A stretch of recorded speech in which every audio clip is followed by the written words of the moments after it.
Hi, hello. My name is Bashir Easter, and we are Melanin Minded. I have Mr. Melanin Minded himself. This is my father, Bashir Easter. How are you?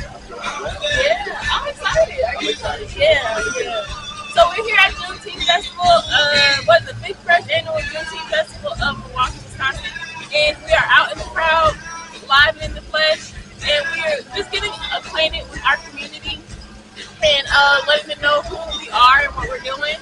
We wanted to talk to our owner and our founder and just ask him a few questions about what inspired him and what Melanin Minded is. So, how are you today? I'm doing well, thank you. Yeah. I'm very excited. Yeah. So, what brings you here? Like, what started Melanin Minded?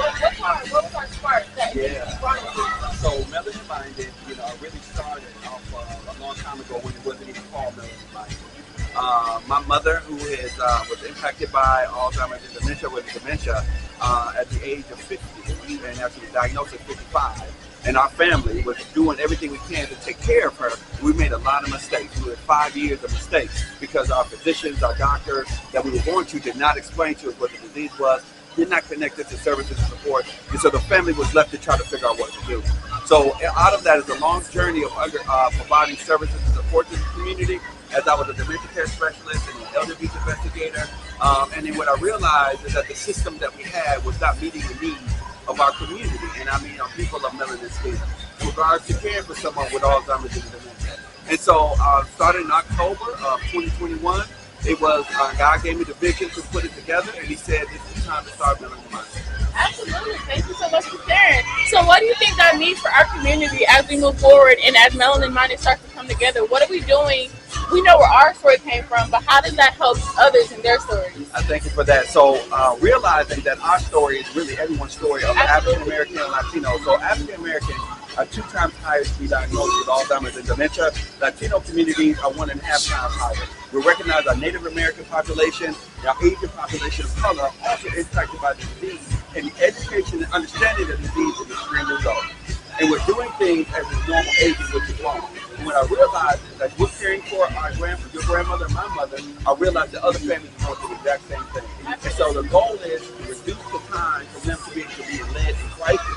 So Melanin Minded LLC is focusing on doing something. The mission is to be the bridge for information, service, and support for people of color. And our vision is to empower and equip people of color to have the optimal quality of life. Absolutely. Thank you so much for sharing, Mr. Easter. So as we're out here in the community and we're engaging with our fellow members of the Black community who are affected by Alzheimer's and dementia, what can we do moving forward? What's the first step moving forward as we start to build those connections and as we start to reach out to the community and let them know how we're affected by Alzheimer's and how we're all affected by Alzheimer's and dementia?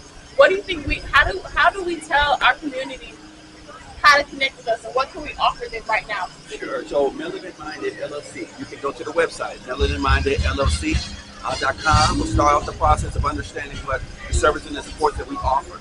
Right, we have a Facebook page, we have a LinkedIn page, and we're getting out to the community. We're doing this here for people to understand. What they need to understand, they can't do this alone. My goal, as I finished out my dissertation and got my doctorate, was focused on the youth providing care. It is to give to the community, understand that we can do this together, and that we're here to help. That's why we're here. That's why this started. And so the goal after that is after they understand the information and we empower them and equip them, it's to tell somebody else.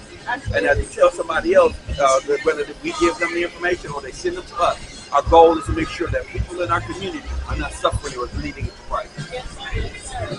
All right, well, we have a bunch of interviews that we're going to get to today, so thank you, Dr. Easter, for joining us. We'll definitely get back to you later on.